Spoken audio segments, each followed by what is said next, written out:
एक बार आचार्य चरण श्री बंचंद्र जो महाप्रभु किसी लोक में गरीब कहे जाने वाले भक्त की प्रार्थना पर उसके घर गए हुए थे। जैसे द्वारिका से मिथिलापुरी द्वारिकाधीश भगवान श्री कृष्ण आए थे, राजा बहुलाश्व भी भक्त थे पर अकिंचन श्रुतदेव भी भक्त थे। वो ऐसे ही अकिंचन थे। उनके घर में गए, चरणामृत उतारे, बड़े जैसा आसन दिया, बड़े भाव में। उनके भाव को देखकर बंचंद महाप्रभु आनंदित हो रहे थे कि श्री जी की बड़ी कृपा है। इतने में पता चला उनके किसी बड़े धनी मानी शिष्य को कि गुरुदेव उनके घर पधारे हैं। तो वहां आए, फल और कुछ भेंट आदि रखी। तो कहा, प्रभु हमें बड़ा दुख हुआ है सुनकर कि आप यहां आए। बंचन महाप्रभु की दृष्टि गई। क्यों? प्रभु इसमें 1 लाख रुपया है। 500 वर्ष पहले 1 लाख रुपया की 1 लाख रुपया हर महीने आ जाया करेगा वृंदावन में आपके पास। हमारे गुरुदेव होकर ऐसे घरों में जाना। अच्छा, मतलब तुम ये समझते हो कि हम इनके घर आए हैं, पैसे के लिए आए हैं और ये गरीब है इसलिए तुम्हारी बेइज्जती हो रही कि तुम्हारे गुरुदेव इनके घर आए। उठा पैसे और फल, जा, मैं तेरा त्याग करता हूं, आज से हमारा आपका कोई संबंध नहीं। क्या तू समझता है प्रेम का कोई अस्तित्व नहीं, धन का अस्तित्व है? उठाए अपना रुपया और फल। इनको तपस्या का भी आम था। प्रभु उनकी कुटिया में नहीं गए, माता सबरी के समीप बैठकर उनके पैर पाए। जिस पलंग पर महालक्ष्मी रुक्मिणी जी सेवा करते हुए द्वारिकाधीश को रिझाती हैं, उसी पलंग पर अकिंचन महाप्रेमी सुदामा जी को भगवान ने बैठा और उनके तंदुल जो कांख में दबे हुए फटी वस्त्र की पोटली में छीन करके और बखान बखान के पा रहे हैं। जहां 56 भोग भी नहीं देखते वहां पर उन तंदुल हमारे प्रभु का और प्रभु के जनों का ठीक वैसा ही स्वभाव है। क्योंकि अगर यहां भी स्वार्थ का खेल हो भक्त और भगवान में, तो फिर धनी लोग भगवान को प्राप्त कर पाए? ऐसे लोग तो प्राप्त ही नहीं कर पाएंगे। पर आज तक कहीं ऐसा नहीं पाया गया यही दरबार दीन को आदर रीति सदा चले। अहम शून्य हृदय को गले लगाया जाता है, किसी भी तरह का अहम नहीं। बोले संत की पहचान उनके स्वभाव से होती है। क्या स्वभाव? पर उपकार बचन मन काया, संत सहज स्वभाव खगराया। मन से, वचन से, शरीर से दूसरों का मंगल करना, हित करना, यह संतों का सहज स्वभाव होता है। वाणी से वही बोलेंगे जिससे सबका मंगल हो, मन से वही संकल्प करेंगे जिससे सबको सुख पहुंचे, शरीर से वही आचरण चेष्टा जिससे सबको सुख पहुंचे। ये स्वभाव होता है संतों का।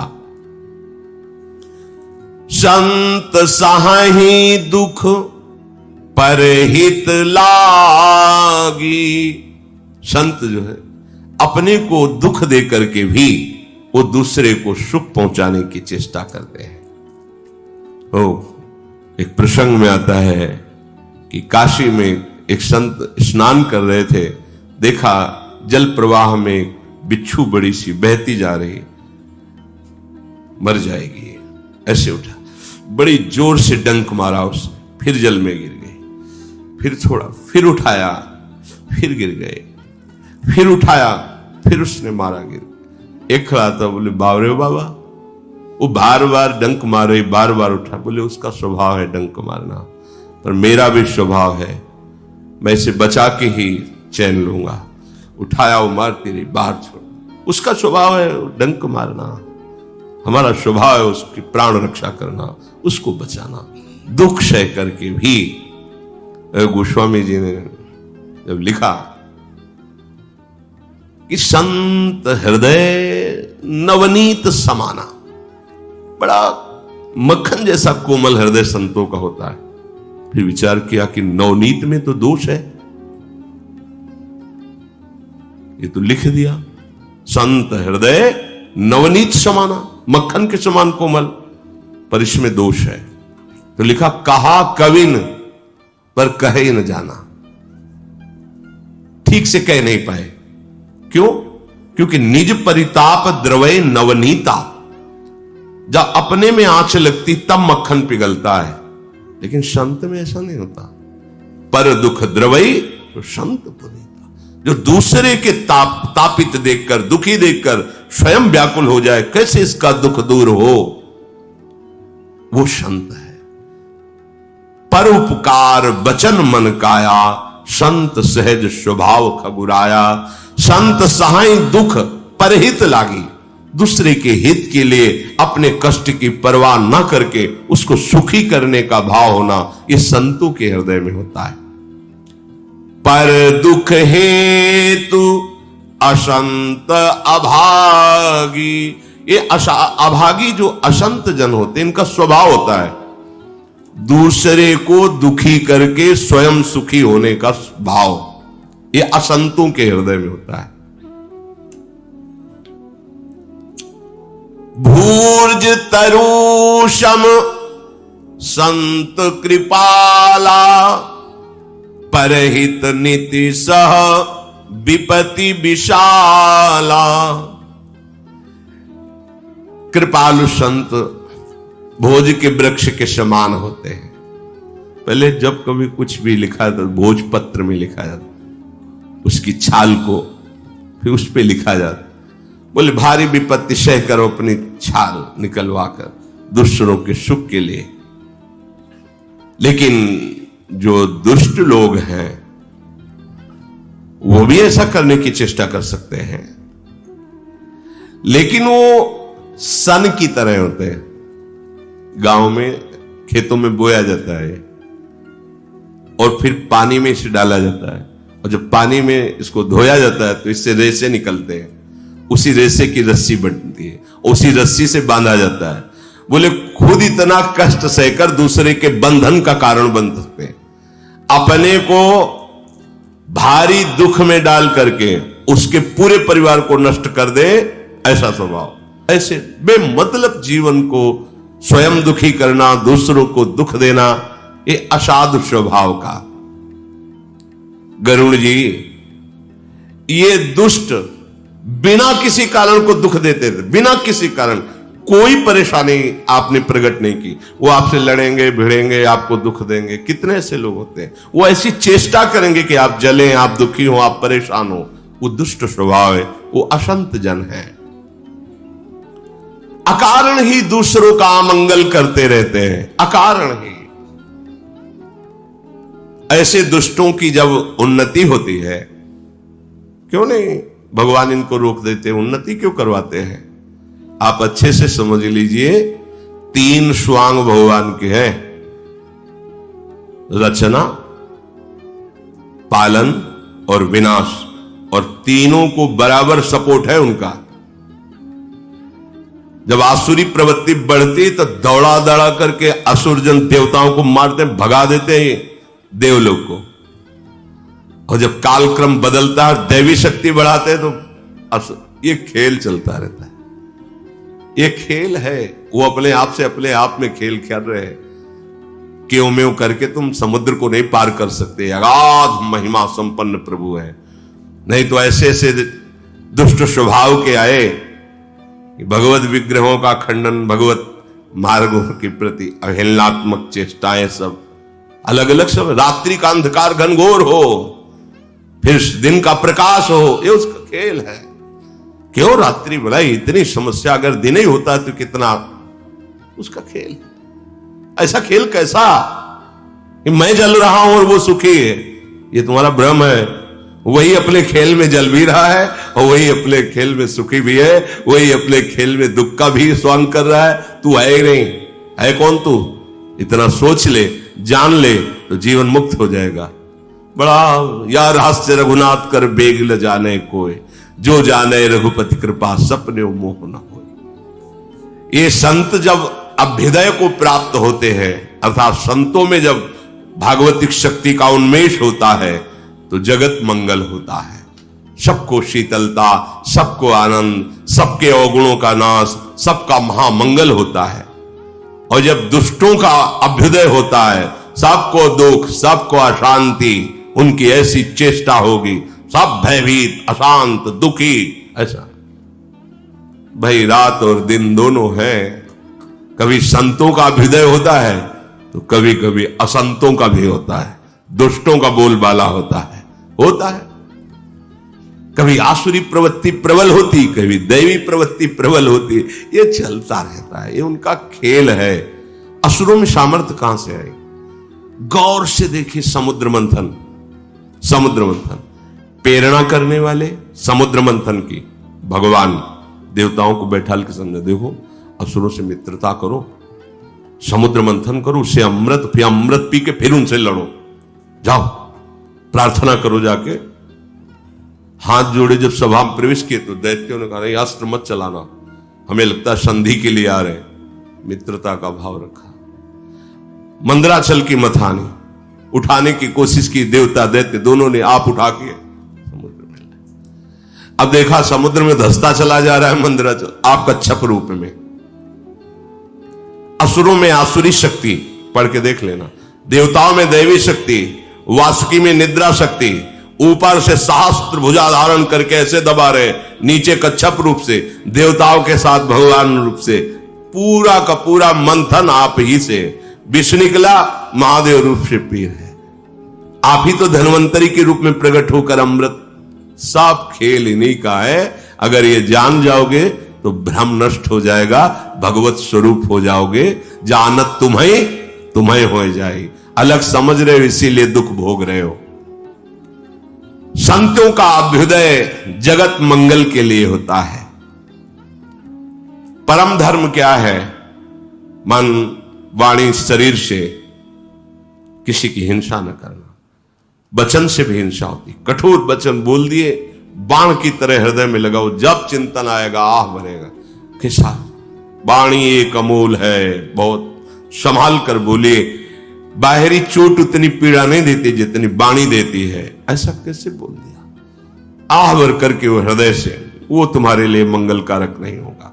सबसे बड़ा धर्म है दूसरों को दुख ना देना, न मन से, न वचन से, न कर्म से। भारी पाप क्या है? दूसरों की निंदा के समान कोई पाप नहीं है। और ये वाणी से इसीलिए कहते हैं महान पाप वाणी से बन जाता है। पर निंदा के कीते आवत नहीं कछु हाथ, मूर्ख पर्वत पाप को ले चल अपने साथ। जो अपनी जबान से भगवान, गुरुदेव भगवान और संत भगवान इनकी निंदा करते हैं, हर गुरु निंदक दादुर होई, जन्म सहस्त्र पावतन सोई। जो हर और हरि की निंदा, गुरु की निंदा, संतों की निंदा करता है, 1000 जन्म उसे मेढक शरीर के मिलते हैं। मेढक बना, मरा, फिर मेढक बना, 1000। अब क्या टर टर करो? बहुत निंदा की है, भजन नहीं किया है तो आवाज निकलेगी, लेकिन उसका कोई स्वर व्यंजन नहीं है। देखो बरसा में देखो टर टर कर रहे। जे नहीं करे राम गुण गाना, जी हसो दादुर जी समान। उसकी जीप मेढक की जीप के समान व्यर्थ। नयनन संत दरस नहीं देखा, लोचन मोर पंख मिले। अगर नेत्रों से भगवत श्री विग्रह और संतों के दर्शन नहीं तो नेत्र क्या है? जिससे बनावटी नेत्र बने हो ऐसे। जो भक्तों की निंदा करता है, वैष्णव जनों की निंदा करता है, ब्रह्म ऋषियों की निंदा करता है, तो कह रहे द्विज निंदक बहु नरक भोग करी, जग जनमय बायस शरीर धरी। जो ब्रह्म ऋषियों की निंदा करने वाला व्यक्ति है वो नरक भोग करके बहुत काल तक फिर कौवे का शरीर प्राप्त करता है। जो अभिमानी शास्त्रों की, उपासकों की, वेदों की निंदा करता है वो घोर रो रो नरक में पड़ता है। हम नहीं मानते तो तुम्हारे मानने से जो भारत सरकार ने कानून बनाया है, अपराध करो कि तुम्हारे मानने से ना मानने से थोड़ी होगा। वो तो न्याय के अनुसार, कानून के अनुसार तुम्हें दंड मिलेगा और भोगना पड़ेगा। यदि आप हरि की, गुरु की, भगवान शंकर की निंदा करोगे तो 1000 जन्म तक दंड मिलेगा, मेढक का शरीर पाओगे। यदि वैष्णवों की, ब्रह्म ऋषियों की निंदा करोगे तो बहुत कल्पों रौरव नरक भोगने के बाद कौवे का शरीर मिलेगा। जो अभिमान करके शास्त्रों की अवहेलना, देवताओं की अवहेलना, उपासकों की, वो रौरव नरक भोगेंगे। होई उलूक संत निंदारत, मोह निशा प्रिय ज्ञान भानुगत। जो संतों की निंदा करते हैं उनको अगला जन्म उल्लू का मिलेगा। उल्लू बने, दिन में तो दिखाई नहीं देता, रात में, अर्थात अज्ञान अंधकार में। सबके निंदा जे जड़ करही, ते चमगादुर हुई अवतरही। जो किसी की भी निंदा करने में जबान को कंट्रोल नहीं, जो मनाया बोल दिया तो उनका अवतार होता है। किसके रूप में? बोले चमगादड़ के, उल्टा टंगे रहे ऐसे। ते चमगादुर हुई अवतरही। हे तात, इसलिए मन वचन कर्म से किसी को भी दुख न पहुंचाया जाए, निरंतर भजन किया जाए। और तुम्हारा जो 7वां प्रश्न मानस रोग है, मैं उसे विस्तार से कहता हूं, सुनो, ये आगे सुनेंगे। चलते हैं। काकभुषुंड जी से गरुण जी महाराज 7 प्रश्न किए थे। 6 प्रश्नों का पीछे उत्तर हो गया था। 7वां प्रश्न था कि प्रभु आपने कहा मानस रोग ये प्रायः सबको कष्ट देते हैं, तो मानस रोग किसे कहते हैं? क्या है मानस रोग का स्वरूप? तो सुनो तात अब मानस रोगा, जिनते दुख पावहीं सब लोगा। मोह सकल व्याधिन कर मूला, तिनते पुनि उपजहि बहुशूला। काम बात कफ लोभ अपारा, क्रोध पीत नित छाती जारा। काकभुषुंड जी ने गरुड़ जी से कहा कि हे तात, अब मानस रोग सुनिए, जिनसे प्रायः सब प्राणी दुखी रहते हैं। मानस रोग का जो जड़ है, मूल है, वो मोह है। मोह मोह सकल व्याधिन कर मूला। अज्ञान, अज्ञान के कारण ही हम अपने शरीर से मोह कर लेते हैं। अज्ञान के कारण शरीर संबंधियों से मोह कर लेते हैं, वस्तुओं से, नाना प्रकार की भोग सामग्रियों से इतना मोह कर लेते हैं कि कोई कोई तो उन वस्तुओं के नष्ट होने पर अपने को ही नष्ट मान लेता है। यहां तक कि वो अपने शरीर और प्राणों को भी नष्ट करने की चेष्टा करता है। हद हो गई अज्ञान की। जन्म के जन्म नष्ट होते चले जा रहे हैं इसी मोह के कारण। मोह सकल व्याधिन कर मूला। ये केवल भगवत चर्चा से दूर होता है, सत्संग से। महामोह महिषेश विशाला, राम कथा कालिका कराला। जैसे महान बलवान महिषासुर का मर्दन केवल भद्रकाली दुर्गा देवी ने ही किया। अब देवता कंपायमान हो रहे थे उसके सामने, आद्या शक्ति ने प्रचंड रूप धारण करके उसका विनाश कर दिया। ऐसे ही ये मोह महिषासुर है और भगवत चर्चा प्रचंड आद्या शक्ति है जो इस महामोह रूपी महिषासुर का नाश करने में समर्थ है। आज तक किसी का भी अगर मोह नाश हुआ है तो सत्संगी जरूर होगा। अगर सत्संग नहीं मिला तो वो मोह त्यागी नहीं हो सकता। भेष परिवर्तन कर सकता है, भेष बदल लिया पर पूरा वैसे ही है, वही सांसारिक राग भरा हुआ है। सांसारिक राग और मोह का नाश भगवत प्रेमी महात्माओं के श्रीमुख से निकले हुए भगवत रहस्यों के, भगवत तत्व ज्ञान की बातें सुनने से मोह का नाश हो जाता है। भगवत महिमा सुनने से मोह का नाश हो जाता है। स्वयं देखो, गरुड़ जी को मोह हुआ था, भ्रम हुआ, ज्ञान, लेकिन काकभूषुंडी जी के सानिध्य में पहुंचते ही खत्म हो गया। ये मोह अगर भगवत चर्चा ना सुनी जाए,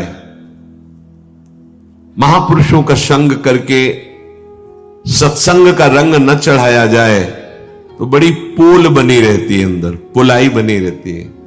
वो उसको थोड़ी दिखाई देती है जिसके होती है। इन दोषों की सबसे बड़ी बात यह है कि जिसके हृदय में अधिकार कर लेते हैं उसको ये समझ में ही नहीं आता कि ये दोष है, नहीं समझ में आता। अगर उससे समझाया जाए कि ये दोष है तो वो उसी पर दोषारोपण कर देगा। वो अपने दोषों को दोष मानना ही नहीं चाहेगा। यही इस रोग का प्रभाव है, मानस रोग का। इसी मोह से समस्त व्याधियां प्रकट होती हैं। जैसे बात रोग हो जाए तो हर जोड़ में दर्द होता है, ये काम बात रोग की तरह है, बड़ा विक्षेप देता है। विषय चुगा जिन चुगे जन चुगत कछुक सुख होए, फिर फांसी ऐसी लगे तेषम दुख न कोई। यह ऐसा बांध लेता है नहीं कोई सुख, पर ऐसा बांध लेता है कि उसकी जहां स्मृति और चिंतन हुआ था तुम पागल हो गए। कुआ मदांधो मदना तो रोआ। जिसके शरीर में बात अपना प्रभाव फैला दे, उठना बैठना किसी भी तरह की चेष्टा करना भारी हो जाता है। हर जोड़ पे वो वायु बिगड़ गई, वो भयानक दर्द देती है। ऐसे मन बुद्धि चित्त हम सब विक्षिप्त हो जाता है कामी पुरुष का। और ये लोभ कफ की तरह बढ़ता है। जैसे कफ बढ़ जाए, घुरघुराहट, श्वास लेने में परेशानी, बड़ा कष्ट, ऐसे लोभ जब बढ़ जाता है, एक एक श्वास बड़ी कष्ट में व्यतीत होती है। ये कफ की तरह बढ़ जाता है।